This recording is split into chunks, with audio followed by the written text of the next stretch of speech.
Važiuojam. Oi, panašu, kad baigėsi Katino dienos ir vietoj savo kitų darbų eisiu vėl dirbti pilną etatų į barą, už barą.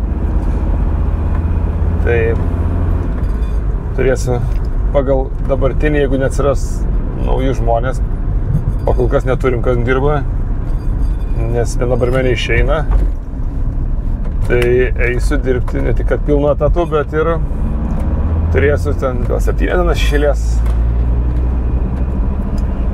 Tai labai dažnai barmenai galvoja, kad jeigu aš dirbsiu už barą ten 5, tarkim 4 dienas per savaitę maždaug kiek jiems gaunasi, kad pilno etatų sudarytų, tai dirbsiu panašiai kaip jie, čia nieko sunkaus nėra.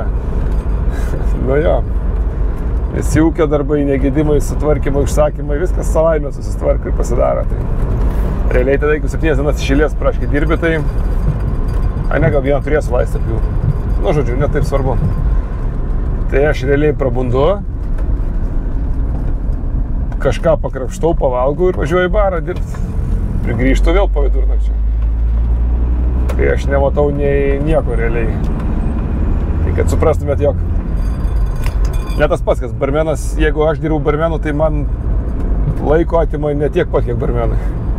Ir jie turi laiko 3 laisvas dienas pilnas dažniausiai per savaitę ir plius turi visos iki pietų laisvas iki dienas, tai man tai nesigauna. Viena barmenė išeina nuo rugsėjo, tai nesvarbu, kodėl išeina, tai manau, kad taip turėjo būti, taip turi būti. Tai abiem pusėm bus geriau, kai taip nutiks, bet bandom dabar jau kiek čia savaitėlę susitikinėjom su kandidatais. Nu ir nerandam mums tinkamo. Labai dažnai dar komentatoriai būna rašo, kad tai tu pabandyk, tu nežinai, čia tai gal to atrodo per pokalbį čia žmonės, bet realybėje pasirodys kitaip. Aš jums pasakysiu vieną dalyką, kad kai tiek metų dirbi su žmonėmis, o aš dirbu dar iki tol gerokai, iki barų, tai kartais užtenka, nežinau, 2 sakinių ir aš žinau apie tą žmogų labai daug. Panašiai yra, kai Rašyk LT buvo, kai kūrinius skaitydavom, visus kūrinius moderuodavom, kad ten netyčia nebūtų kažkas ir kad paskatino žmonės rašyti, tai skamba taurės, nekreipkite dėmesio, jeigu girdit. Tai tiesiog reikėdavo vertinti, man atrodo, minimum 2 žmonės pas mus turėjo perskaityti kūrinį, kad bent jau 2 kartus įvertintų. Ir tada užtekdavo praškai pirmos 1-2 eilučių eilėraščio ir tu žinai, kas toliau bus. Tiesiog išsiugdai tam tikrai kažkokį tai intuityvų, turbūt pasąmonės lygmenį kažkokį tai jausmą, kuris to tai parodo. Lygiai taip pat kaip su barmenais. Žiauriai retai nustebina kažkas, kai pasako, kad išeinu, opapa, salto, pavyko? Pavyko. Ir šitą, kai kažkas pasako, kad išeinu ir tu nustembi, labai retai. Dažniausiai, žinau, prieš nuo kelių savaičių iki mėnesio, gal dar daugiau kartais būna, kad žmogus planuoja išeiti. Labai matos ant jo veiksmų, ant jo elgesio, ant jo kalbėjimo ir kartais sako, aš pati nežinojau arba pats nežinojau, kad aš išeisiu, o tu kaip čia galėjai žinoti? Žinojau. Ir anksčiau dažniau būdavo Raimonda, ką tu čia gal prisigalvoji? Arba nusistatėjau čia, tau taip atrodo. Dabar jau beveik niekada nesako, nes įsitikino, kad nu taip ir yra. Tas jausmas per kelias metus išsiugdo ir tu pato patai pagal žmogaus. Staiga žmogus pasikeitė, darbas suprastėjo, pradėjo kalbėtis nebe taip, dar kažkas provokuoti tam tikrose būna kartais momentuose, kad ale pykti, išprovokuoti pykti ir tada gal jeigu išeitų, gal patys nedrįsta. Nu.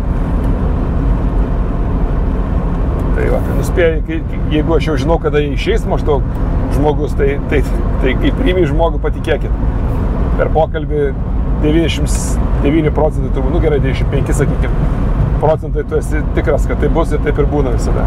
Esam išbandę daug kartų ir paneigt bandė vieni kitus irgi nepavyksta.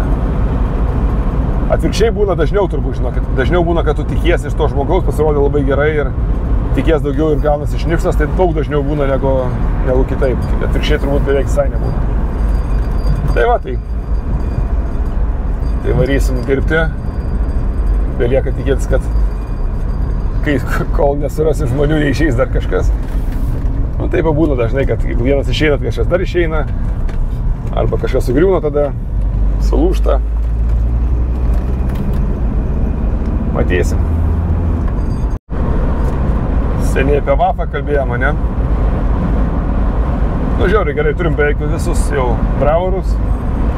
Dar vienas laukia, kuris 90, kažkiek procentų, kad bus. Labai įdomus. Ir dar 2 žiauriai įdomius turim, ko Lietuvoje nežinau kada buvo ir buvo apskritai. Tai turim Argentiną ir Braziliją. Turim iš Argentinos ir iš Brazilijos bravorus. Tai mes turim tikslą nuspalvinti žemėlapį kažkada ateityje tolimoje visą pasaulį. Tai stengiamės visada turėti naujų šalių, kas buvo. Tai šiemet aš dabar neprisimenu visų šalių, bet man atrodo, kad čekų pas mus nėra buvę, austrų tikrai nėra buvę. Gal dar kažkas neprisimenu. Bet kad Brazilijos ar Argentinos nebuvo, tai tikrai ir Lietuvoje turbūt dar nieks nebuvo atvežę jų. Atvešim. Ateikit, pakeliaukit kartu su mumis Vafu ir bus faina. Ieškom, randam, darom. Manau, kad bus geras renginys tikrai. Vertas jūsų laiko.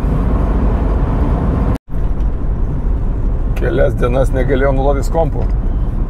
Taip nutiko, kad tiesiog jisai kaip ir veikia. Ten kažką Windows'ai pasiupdate'ino, ten kažką pasidarė iš naujo, pasirestorino.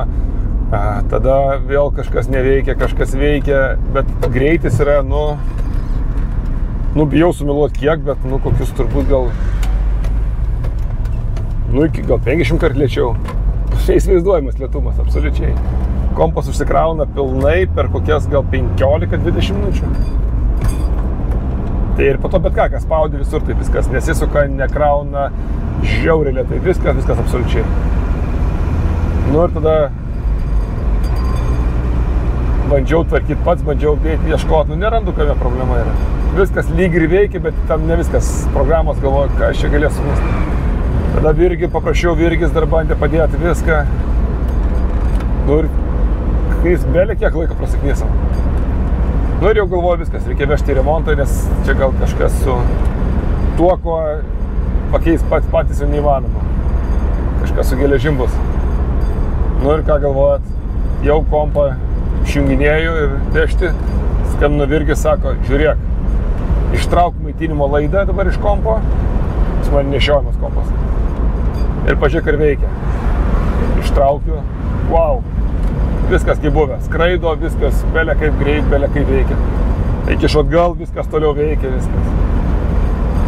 Suremontavo Virgis laidą. Pasirodo būna kartais kompose užstringa kažkas su batarkiais. Jis sugalvoja, kad batarkė yra bloga, tada pradeda procesorių uždusina ir neleidžia jiems suktis dirbti greit. Ir jis ten dirba, pas mane buvo 11% max tai. Ir tada nieks, aišku, negali veikti normaliai, viskas labai lėtai, žodžiu. O ištraukus laidą, persijungiam baterijos, pasižiūrė, kad gera baterija, persikrauna, tai kažkas ir viskas pradeda veikti, kaip buvę. Tai nespėjau nuvažiuoti, būčiau nuvažiavęs, jungęs kompą, viskas veikia. Tai belė kiek laiko, jis nesivėl kiek 2 dienas prasiknisau su kompu ir dabar veikia. Gaila laiko tik tai labai.